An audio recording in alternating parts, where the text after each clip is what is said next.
This region around the Great Lakes has been called the heartland. When it comes to agriculture, there's hardly an area in the world that compares. Everybody, just hold on. I don't know what we're going to have here. There's a lot of self-proclaimed geniuses out there that know the national yield, but they're all wrong. Manage money, piling in. Double digits higher. So at this point, we're in kind of uncharted territory. There's a lot of money on the sidelines. So that was a crazy one. That's what brings the viewers back. That a boy.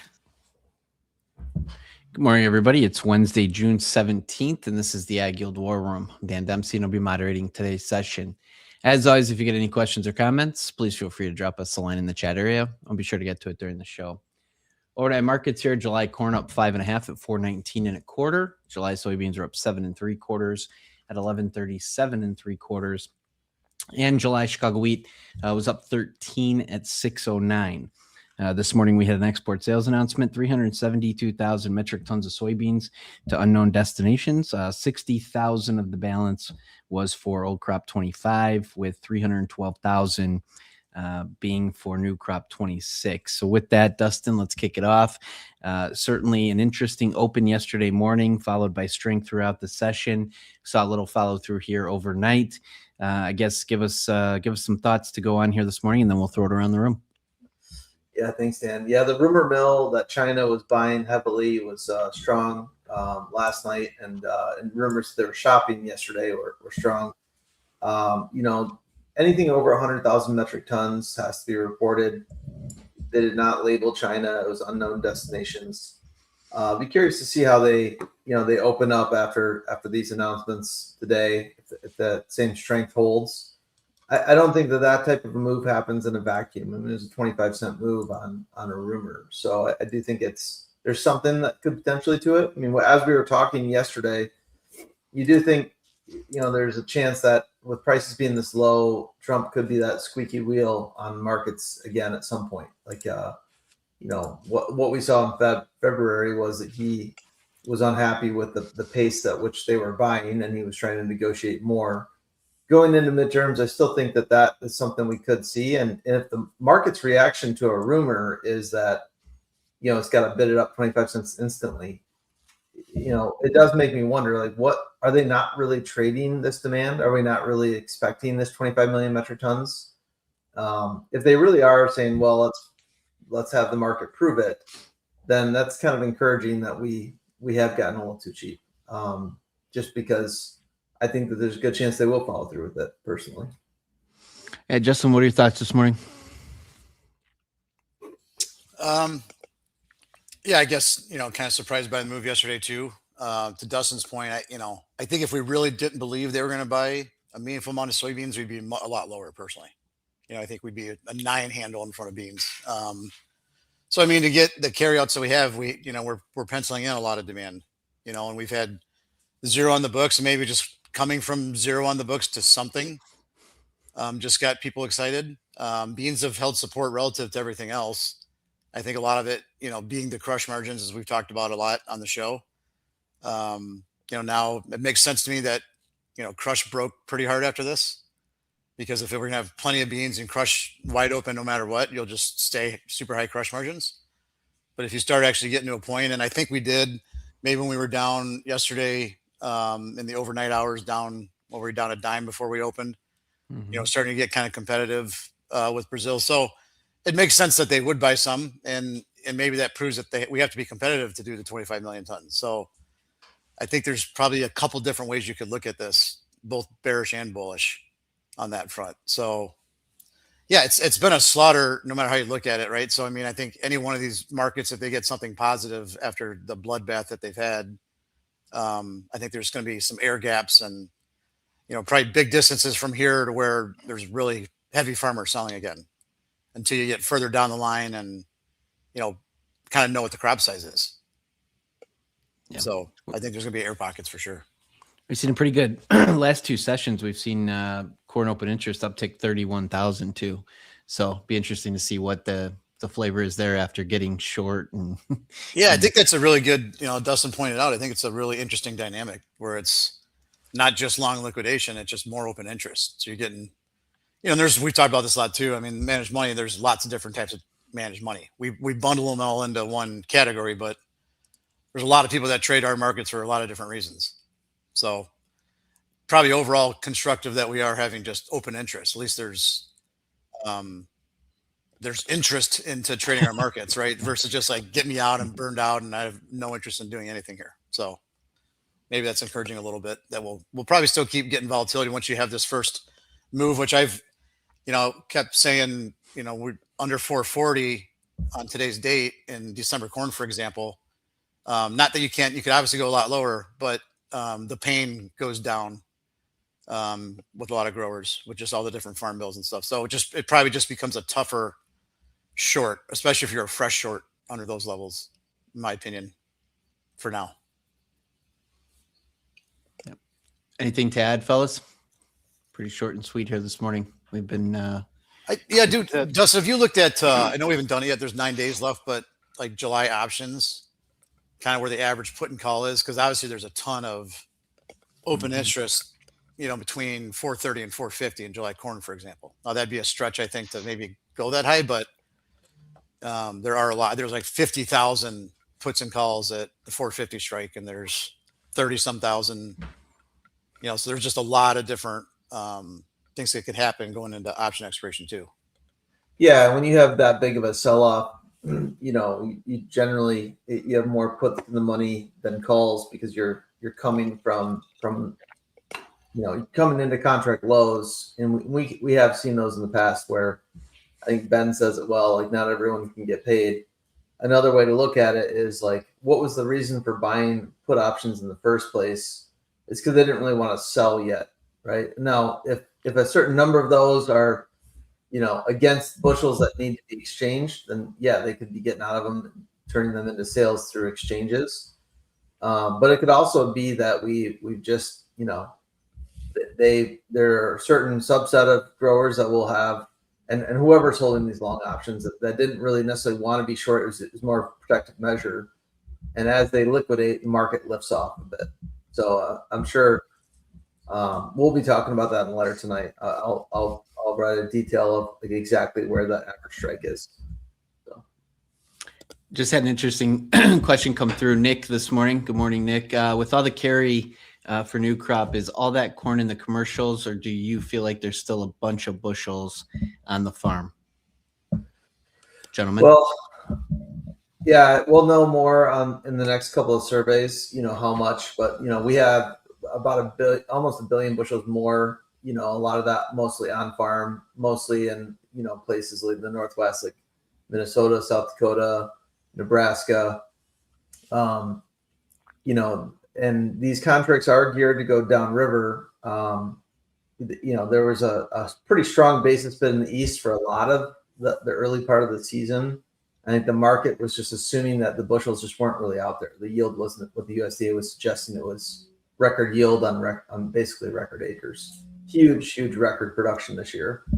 But it really wasn't in all of the usage centers, and it wasn't coming out. I think 60% of full carry is not a surprising number to see given the 2.1 billion that we're projecting. And that would be around 30-cent carry July to Dece. Well, it's 29-cent carry overnight. So I really don't think that's that surprising. And, first notice day will be telling, that's, what is the demand for these contracts? What is the demand downriver? The last 3 years in a row, we've kind of made our lows in August, and it was really not until the September contract was getting closer expiration or in first notice day that we hit near full carry in all 3 of those years. And that was at a lower carry number, as far as nominally than what we're projecting this year. So I think that carry makes sense. You're going to get there's been so much time for demand to profitably buy corn. You run out where those bushels still want to find a home.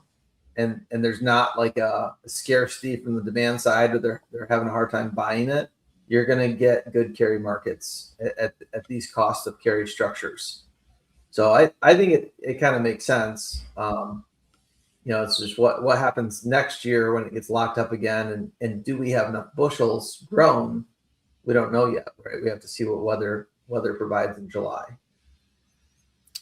Yeah, I would just say, Nick, I'm always just surprised at how many bushels there end up being in the end that are on farm.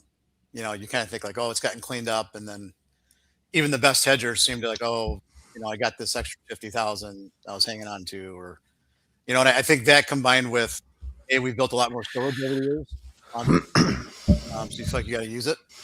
A lot of it's not used properly, in my opinion. And then second being is basis only contracts, which we've talked about a lot over the last 5 years.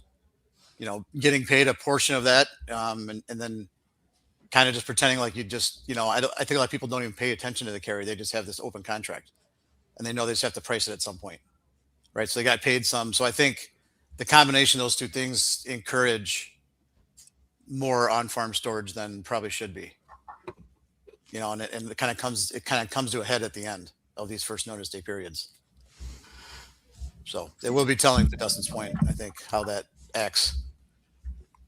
Yeah, just to follow up with a chart on this. So this is the December corn seasonal, which is not adequate of a carry representation, but I think of just flat price.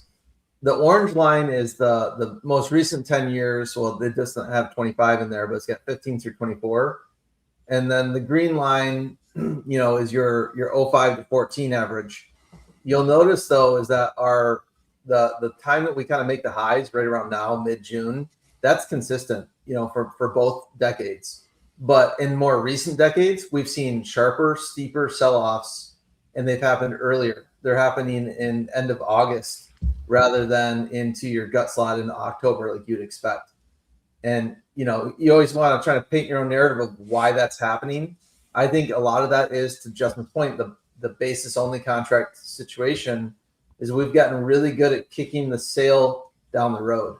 We've been able to, kind of modernize the way that we get corn long exposure, and delivery points have made that very easy, right? We'll pay you 70% of this contract value. We'll retain 30% collateral. And then you just tell us when you want to price.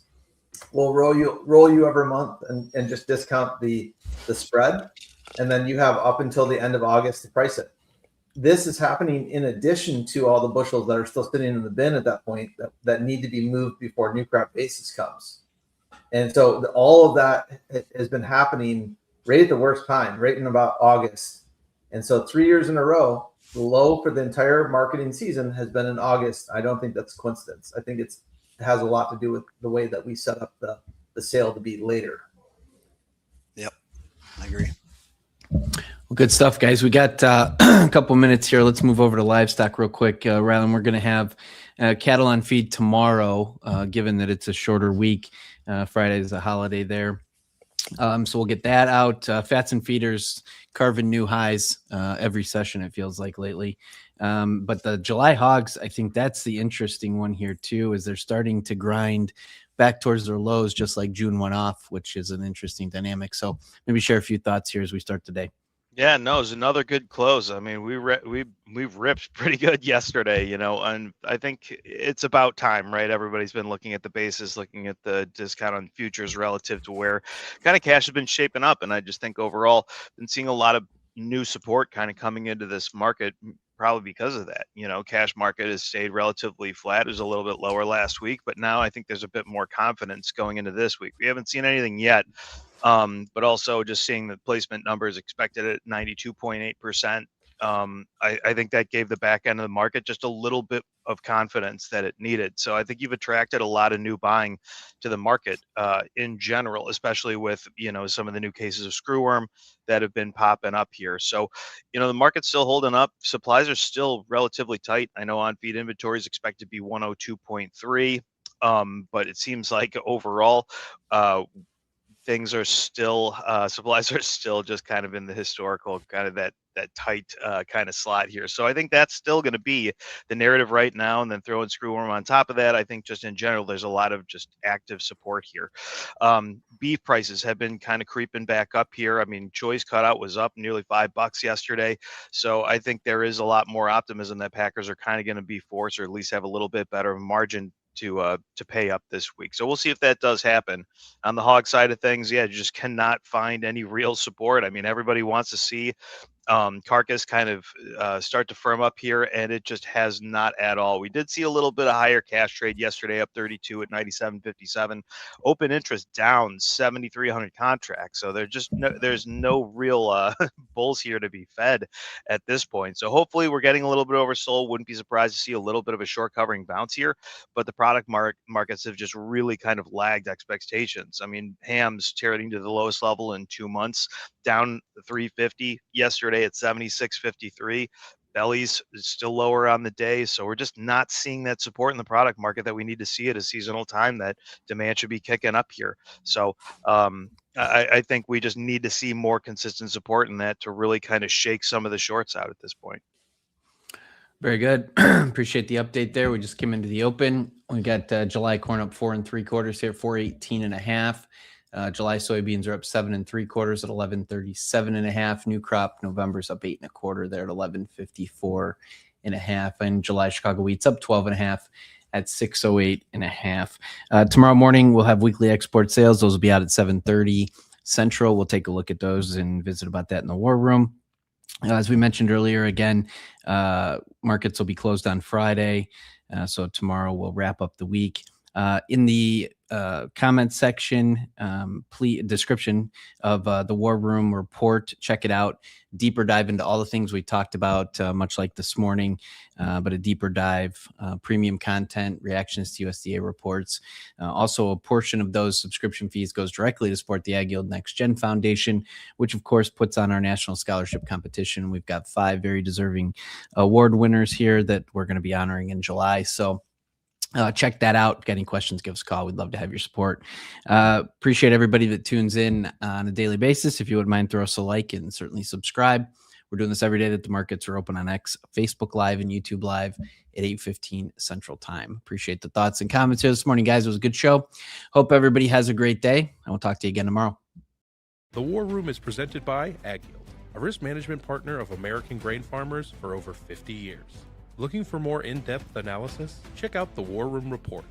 Our team's knowledge and expertise delivered straight to your inbox every weekday. Each report delivers key market-moving headlines, critical weather updates, USDA report breakdowns, and exclusive video content. All for $50 a month. And most importantly, 10% of every subscription will go directly to support the AgYield NextGen Foundation, a nonprofit investing in agricultural education and the future of farming. To sign up for the War Room Report, check out the link in the description or learn more at agyield.com. Hey guys, Jack here. Be sure to support the show by hitting the like button, leaving us a comment, and subscribing to the channel for all the latest updates. Thanks for watching. We'll see you next time.